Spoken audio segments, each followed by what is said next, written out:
And this is what happened to the Mars helicopter. 427 days into what should have been a 30-day mission, and it's turned into a nightmare. On the surface of Mars, 297 million kilometers away, is Ingenuity, a tiny 680-gram helicopter. I mean, it's kind of like a drone, right?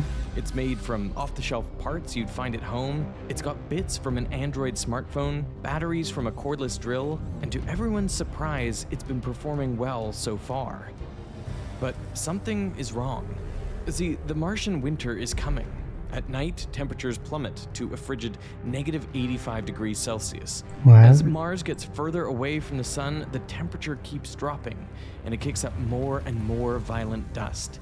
The sun is blotted from the sky. On her 427th day on Mars, they try to reach her, just like the day before, but they get no response. They try again. I get lost in the wind. Nothing. Back on Earth, the team gathers at the Jet Propulsion Laboratory in Southern California. All the signs point to Ingenuity being dead, but there is still one thing, one final trick they can try to re-establish a connection. The first drone that's gonna fly on another planet. 6 years ago, I visited JPL and saw Ingenuity before she left for Mars. At the time, NASA didn't really believe much in her mission. As Kenneth Farley, the project scientist of the Mars 2020 Perseverance mission, said, "I've personally been opposed to it. Spending 30 days working on a technology demonstration does not further the goals directly from the science point of view." In short, they try to get information from Mars more. thought it was a waste of time. Most projects to Mars get billions of dollars. Ingenuity got only 80 million, which is less than the budget of the movie The Martian. But this scrappy team of scientists were working to prove a crazy concept. And against the odds,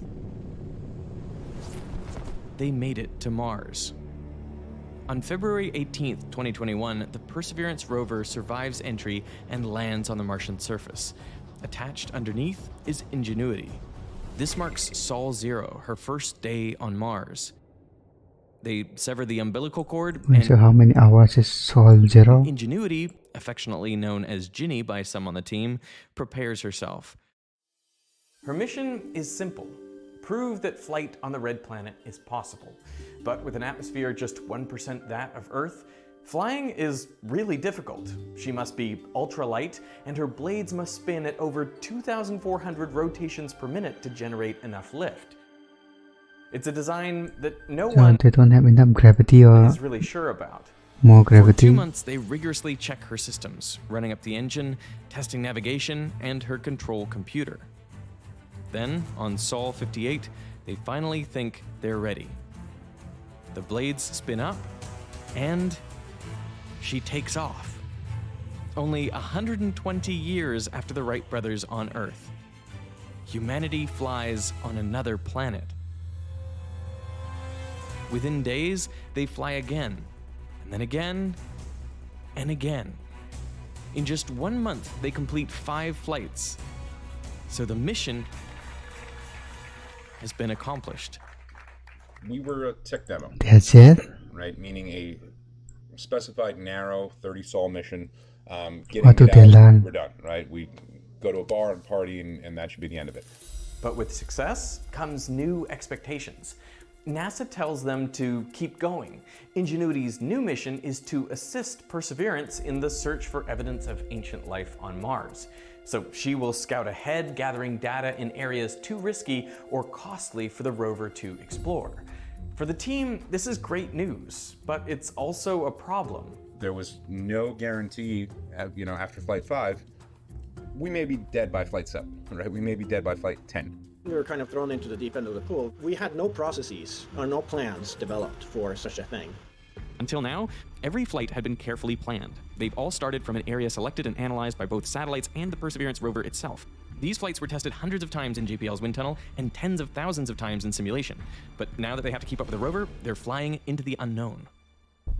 Now, flying the helicopter isn't easy. At its closest, Mars is 56 million kilometers from Earth, which means there's at least a 6-minute round-trip communications time delay, which is way longer than Ingenuity's 2-minute maximum flight time, so she has to fly autonomously. So what happens is the pilot programs in a route, and Ginny does the rest.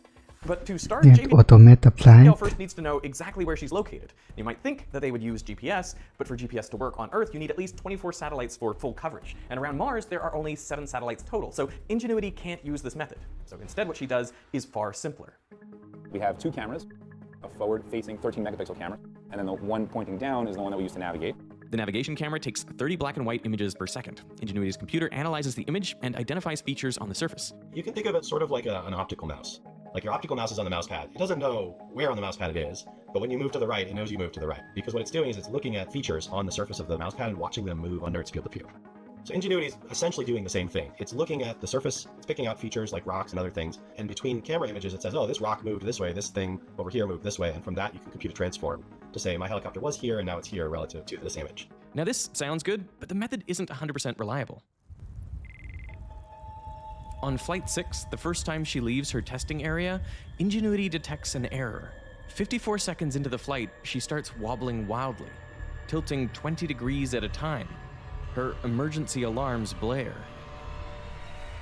We had black and white image, black and white image, black and white image, and we had a color image come very closely to where that black and white image occurred in time. This color camera was added late in development, leaving little time for testing. And during this flight, one of the images arrives at the exact same moment as a black and white image. The system doesn't know what to do, so it drops the black and white image. This makes every following image one step behind. This means Ingenuity's cameras are giving her outdated information. So even when she's in the right spot, the computer thinks she's lagging behind and pushes her forward. So she overshoots, tilts too far, and then has to overcorrect in the other direction. This It's a mistake of an cycle engineer. repeats, making her wobble worse in a positive feedback loop. Now that is a problem, but it isn't fatal. The desyncing issue was like one camera frame off. If it had been more than that, I think you can imagine that it might have death spiraled. Instead, Ginny detects the problem and is able to emergency land before it gets too ugly. While safely on the ground, JPL discovers the error and quickly corrects it with a software patch. It's a close call, but they recover. Over the next dozen flights, they keep up with the rover and support the mission. That is, until Flight 19. Wait, so why they're going back again? We were about to fly that 19th flight, and I got a phone call the afternoon before, basically saying there's a dust storm brewing near Jezero Crater. And so we quickly canceled the flight and said, well, we're just going to hunker down and see what happens. They brace for impact.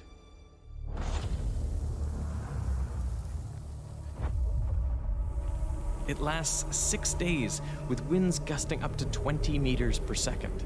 That first dust GG storm then. in the middle of fall, in the first Martian year that we were on the surface, it clobbered us. But they make it through. Nervously, they try to make contact. And she survived. She hasn't died or toppled over, but now they have a new problem. Dust. Dust on Mars is no joke. I mean, for Ginny, there are 2 big problems. First, dust is covering her solar panels, reducing power by 18%. And second, it's clogging her mechanical components. We went to go fly, and when we went to wiggle the servos, they were actually stuck. They were kind of jammed from the dust. So that aborted the first attempt at Flight 19. Now, JPL had anticipated both of these problems, but they hadn't had the time or budget to fix them. Yeah, they thought of that, right? So for the first, they just have to accept that they have reduced solar power, and they adjust their flight durations accordingly. For the second, they find a workaround by repeatedly wiggling the servos until the joints clear. So she's able to keep flying, albeit wounded. And survival isn't getting any easier. See, every Martian night, the temperature drops precipitously. My friend Alex from the channel Astrum describes it well. With less atmosphere, Mars became far worse at retaining heat. When the surface starts to cool, there is no air to catch the escaping warmth. It is at the point where, if you were to stand on the planet's equator during its warmest time of the day, your feet might feel 23 degrees Celsius, while at your head, it would be 0 degrees Celsius. This means, between day and night, Mars has some intense temperature swings. Temperatures there now range from highs of around 27 degrees Celsius down to a freezing minus 133 degrees Celsius at night. If you want to learn more about how this leads to entire planet-covering dust storms, Astrom has a whole video on the Martian climate. So these massive shifts in temperature are happening all the time. But as Ginny's mission progresses, Mars gets farther away from the sun and enters the Martian winter. So it gets even colder at night, which is a problem. Many of Ingenuity's key electrical components are hand-soldered, and big temperature swings cause expansion and contraction of this metal, and so that can eventually break these connections. Also, inside the batteries, a liquid electrolyte solution allows lithium ions to move between the cathode and anode during charging and discharging. But if this solution freezes, JPL fears that the whole thing will stop working entirely. So what they do is keep all the components sensitive to the cold inside a warm box, which has resistance heaters that run during the night. You might spend 25 or 30% of your battery flying, and the other, 60 to 75% is all just staying warm at night. Wait, is it that tinfoil Problem is, the colder it gets, the harder the heaters have to work. And if to warm up the foot or they can't something? keep up and the batteries cool too much, they become less efficient, so they supply even less power to the heaters. Performance can continue to degrade in a vicious death spiral. On the morning of May 3rd, the team at JPL goes about a normal day. They check the data from the previous downlink, nothing. They try pinging Ingenuity, still nothing. Have they finally lost her? Did we just lose our $70 million helicopter on Mars? Is this the end of the mission? We thought this was it, so let's just make sure before we close the door on Ingenuity, we've thought of everything. We'll just keep working through it.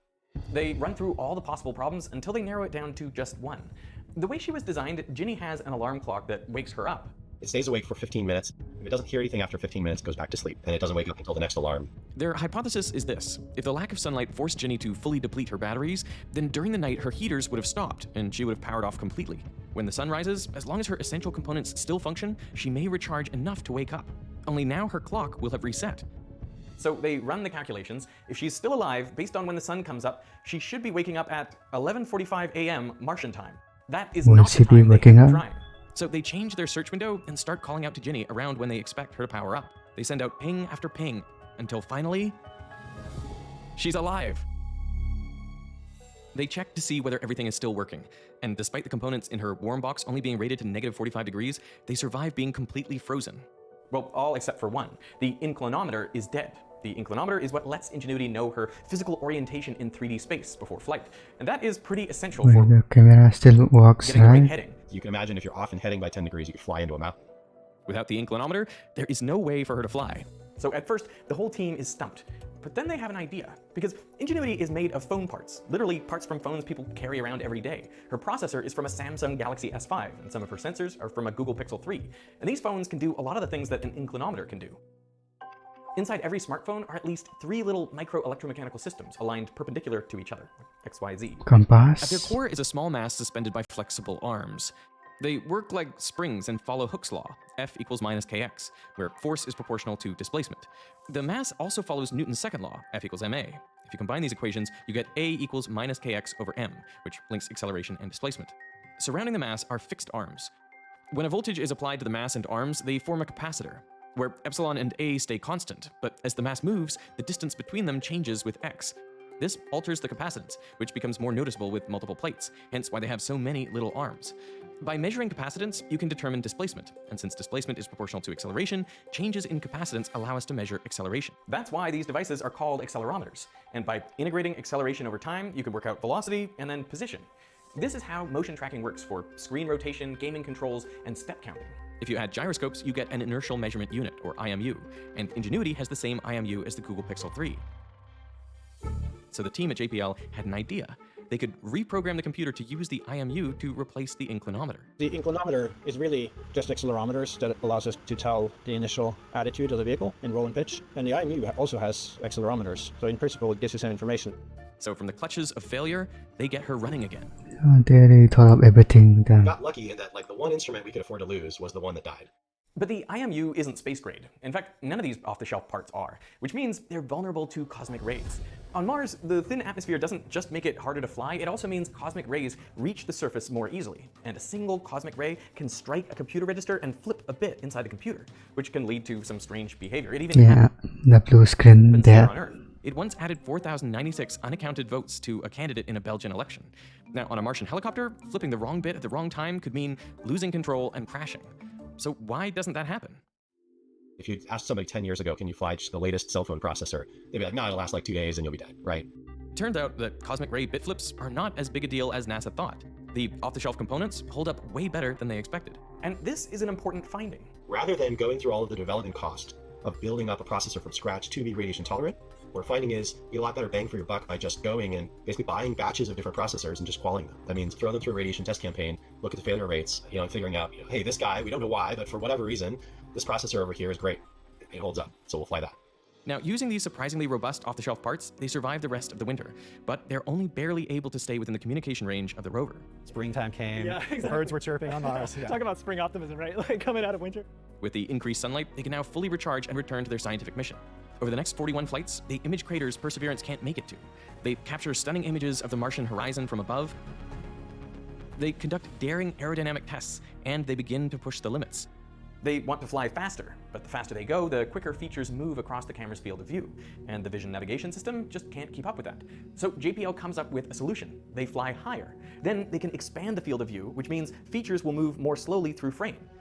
So from an initial goal of a 10-meter altitude, they go up to 24 meters, and as a result, they're able to go from flying at 2 meters per second all the way up to 10 meters per second. We set speed records, distance records, altitude records, just everything we could think of to push that flight envelope on Ingenuity. Really make the most of this once in a Why didn't they go 24 meters higher earlier? lifetime opportunity of having a helicopter on Mars. Everything is going swimmingly. Ginny and Perseverance have made it all the way to Neretva Vallis, a river delta in Jezero Crater. But on Flight 71, there's a new problem, and it's worse than any of the ones that came before. Now, Ingenuity's only scientific payload is a camera, so she's taking hundreds of photos a day and sending them to JPL. And she's not alone. Perseverance does the same, including this selfie with Ingenuity.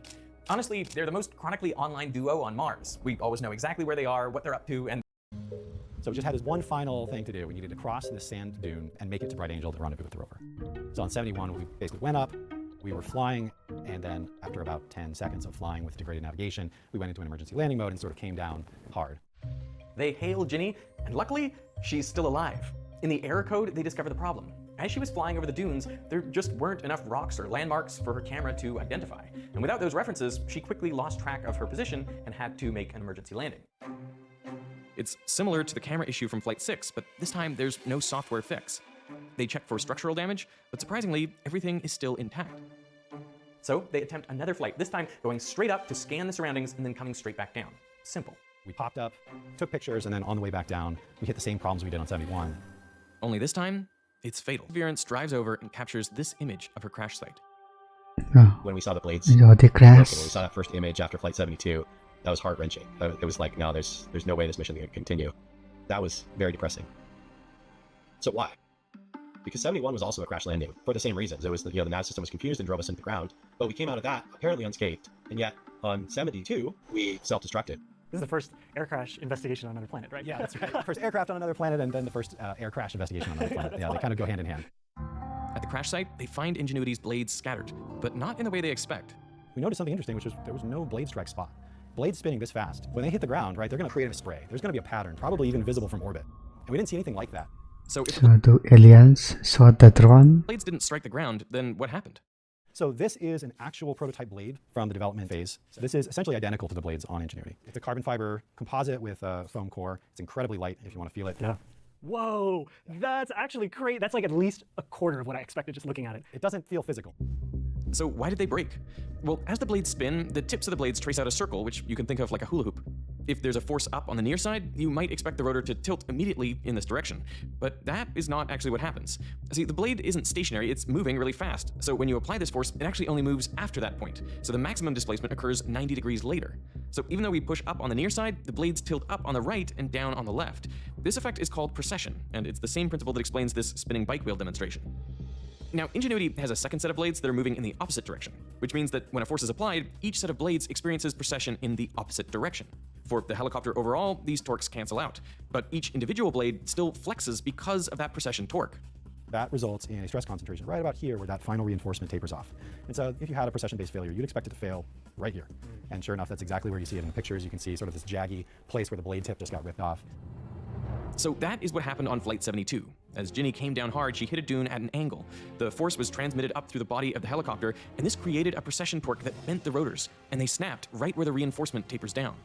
This thing came down hard. It didn't destroy Yeah. the landing gear. It didn't break the avionics. It didn't kill the servos. The swash plates are all fine. So the and they're all oblique intact. slanted land did it The all. rotors. That's the weak link. So that is the first thing they're changing on the next generation of Mars helicopter, which is called Chopper. You had a chance to hold the Ingenuity blade. This is the next gen baby blade. It looks fairly similar with a couple of key differences. They reinforced the blades to withstand the torques caused by hard landings. Now they also have 6 rotors instead of 2, which means Chopper can hold a lot, even carrying a scientific payload of its own.